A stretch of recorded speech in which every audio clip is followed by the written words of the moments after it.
Greetings, everybody. Brad here with Mild-Mannered EDC. Today, we're going to do a mild-mannered top 3. Budget knives, budget knives, budget knives. That's the focus of today's video. Now, the term budget, especially in the knife community, can mean a lot of different things. I think we've been more and more redefining the budget sort of price range nowadays between like $50 and $70. I just don't think that's budget. Maybe it's just me, but I don't think that's budget. Now, don't get me wrong. There are some awesome knives in that $50 to $70 range. Really, really cool knives. And we're really actually pretty fortunate for what we can get in that price range these days. But for today's video and for kind of more of my definition of budget, I'm more in that 20 to 40 range is what I really define as a budget knife. So we're going to take a look at 3 knives today that I think are fantastic budget options, not just for their quality, but also for what you get for the money, the having a tool that you can be comfortable carrying around that's not only good and safe and made well, but also looks kind of cool, right? I mean, function is really important and we need function, but everybody likes a little form, right? So with that, let's just get into it. The first knife on the table today that we're going to talk about is the Tangra MVector. Now, for those of you that don't know, Tangra is sort of the budget line for Kaiser Cutlery. And Kaiser Cutlery, as we all know, large manufacturer out of China, makes some great knives, pretty prolific. This is their budget line. Now, their budget line, this Tangra line, initially launched, I think, in like 2018. And when it launched, they had like 5 or 6 models. And they had some cool designers included in that. Like, so this is a Kim Ning design. I think we can show that in there somewhere. There it is, way, I don't know if you can see that. There we go, Kim Ning. And Kim Ning made some great designs.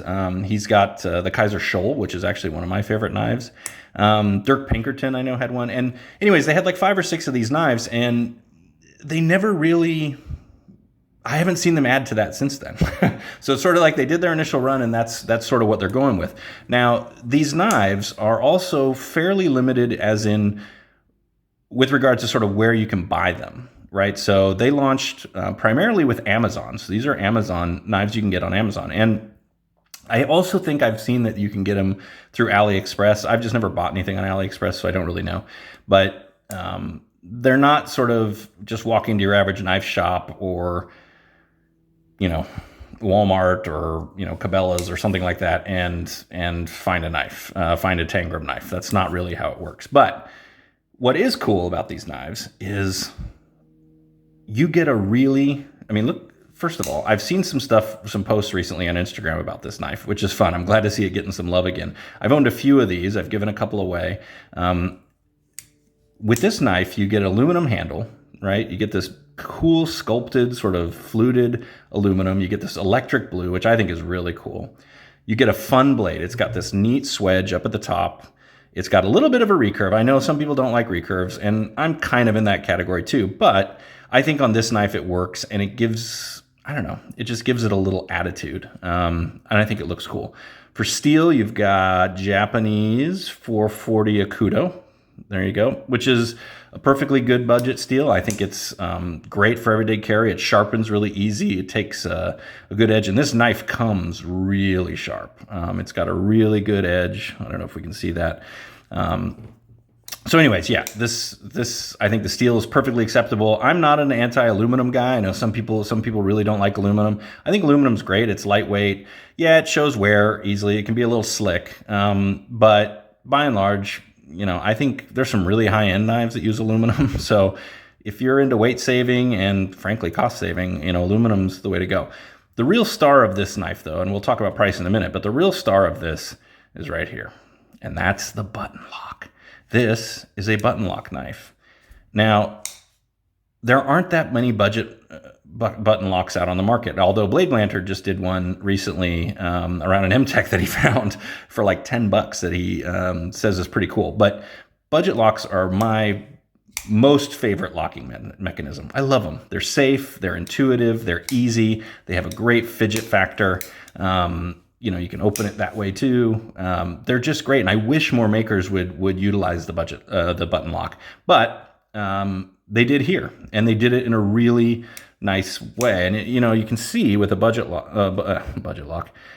lock, when you push it in, that's what sort of releases, right? So you get this sort of, the tang of the blade comes up, locks in the button to, you know, depress the button. There you go. Pretty simple. This is a thumb stud deploying knife, which is fine. Like I showed you though, you can also deploy it with the button or close it with the button. Good pocket clip, you know, not the greatest. It's a little tight, but this knife fits in the pocket great. Centering came perfect. They come in really nice packaging too. So it's one of those things where the packaging on these knives is really, you feel like you're getting something. You get like a cleaning cloth, the whole thing. I mean, and you get that for what you're asking. Oh, you may know. For like 30 bucks. And actually I've seen Tangra, some of the other models, as low as like 21 bucks. And they all have this same 440 Akuto steel.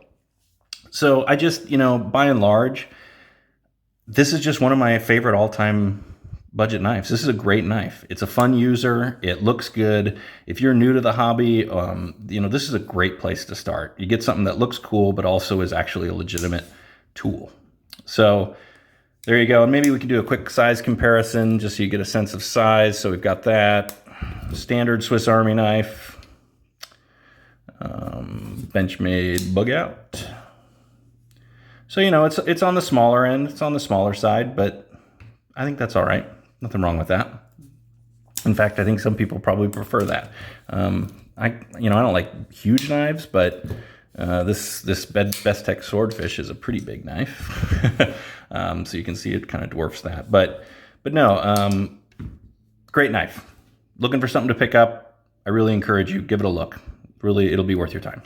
So the second knife that I want to talk about today, it's kind of been done to death probably. There are a ton of videos out there from people way better than this guy talking about this particular knife. So go check them out too. But that's the Kershaw Atmos. And did you just hear that action? I love this knife. When I got this knife, I was blown away. Not only is it a cool kind of looking knife, it's got, you know, pretty decent materials, a little bit of, you know, carbon fiber sticker here over some G10. It's got a, you know, I assume some sort of plastic backspace or whatever, but it's got a deep carry pocket clip, which is cool.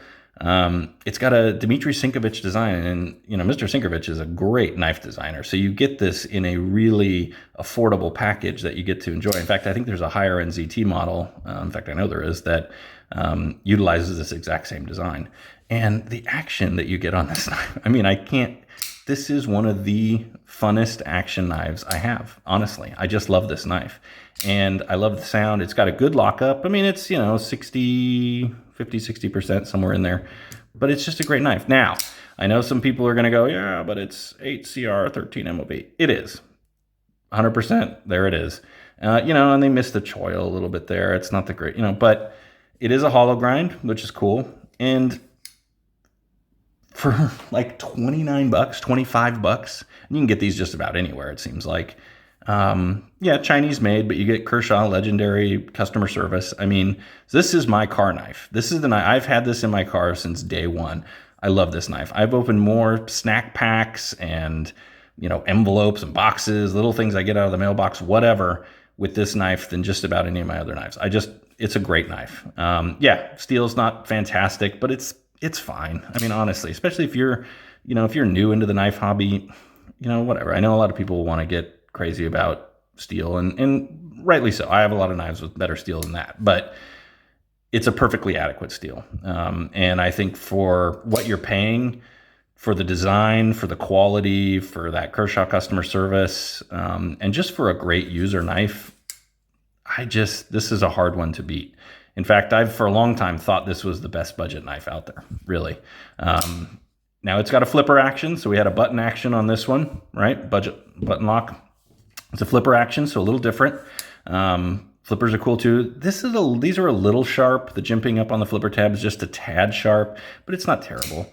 You know, I have medium to smaller size hands, so it's a 4-finger knife for me. You know, from a size comparison standpoint, we got the Benchmade bug out here. So it's, you know, a little bigger than it's kind of in bug out territory, I guess, right? It feels a little smaller than the bug out. And then your standard Swiss Army knife. I don't know why I just don't leave these open. Probably because I don't want to cut myself. So there you go. You know, it's a great knife. If you don't have an Atmos, I really encourage you to check one out, especially if you're just looking for something that's got that fun flipper action. I just love that sound. I can do that all day long. So these two knives I've actually had in my collection, or this is a little newer one, but I've had other versions of this. I think it comes in black as well, for a while now. These two have been sort of my go-to budget knives for a while. The third one is a newcomer, and it's not new to the knife world necessarily, but it is new to me and my collection, and that is this guy. This is the CJRB Dylan Mallory designed Centros. This is just a cool knife. I mean, that action. So what do we've got here? We've got a button lock, right? We've got a flipper, and now we've got a thumb stud.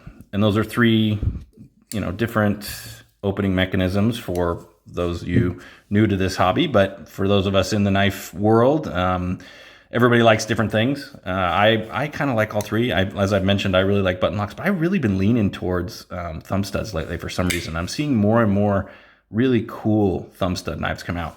This knife was one that I'd seen some reviews. There's some great reviews out there on it.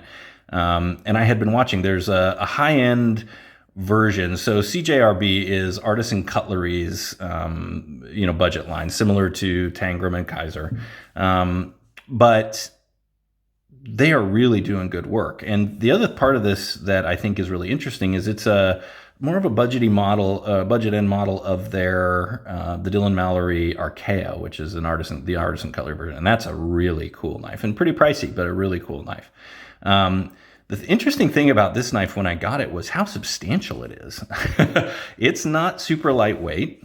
It's not tiny by any stretch. There's the bug out, standard Swiss Army. This is not a tiny knife, and even from a kind of a thickness standpoint. It's a substantial knife. So what's the price, you ask? Well, I'm glad you asked. It is $39. I think I paid a little less actually than that, but I'm finding them, at least at this date and time in early February of 2020, like $39. You get this cool, really nicely done. I mean, it looks peel ply, but actually that look doesn't bother me. I like it because it's really smooth. Carbon fiber over G10. Full steel liners, great lockup, 50% lockup. You get this really springy, nice deep carry pocket clip. It's a little narrow in there. I've noticed that snagging just a tad, but it does the job. You get, different than these others, D2 steel. Now that's really pretty great for a less, sub $40 knife. D2 steel. A really thoughtful design. I mean, this knife just looks like somebody put some time and effort into it, right? It's got this cool upswept blade. They did a really nice job with the choil. I mean, it's a little bit of a beard, but not much. Look at this. I mean, slicey tip or pointy tip. Blade stock's not the thinnest, but this is a bigger knife, and I've had it for a little over a week now, and I've put some work on this bad boy, and it's really gotten the job done and has been fun to do. I mean, it's got like a bank vault, that action. So I just think this is a newer option. I know it's gotten a lot of play. Look at that. You got the thumb studs completely out of the cutting path there. I mean, there's a lot just really done well with this. I love that upswept blade.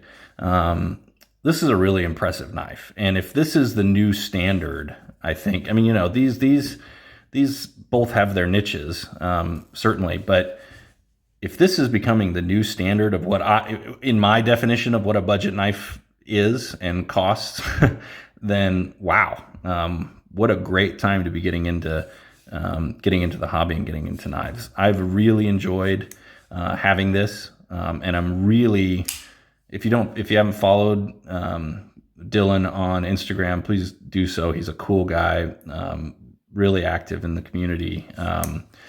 It's great. So this is a really fantastic knife, and I've really enjoyed having it, like I said. So these are my mild-mannered 3, right?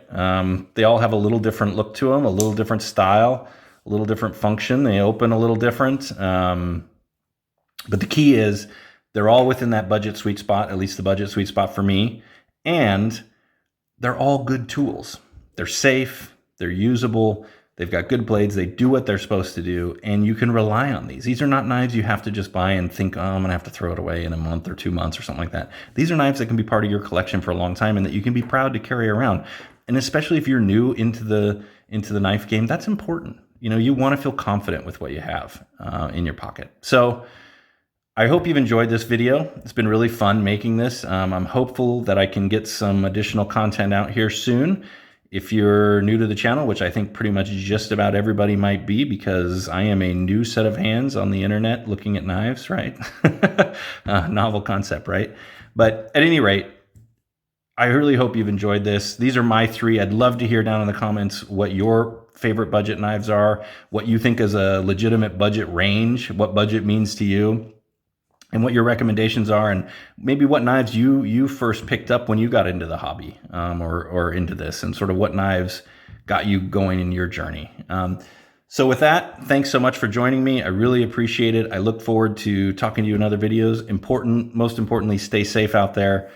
You know, be mild-mannered to each other, and I wish you all the best. Take care.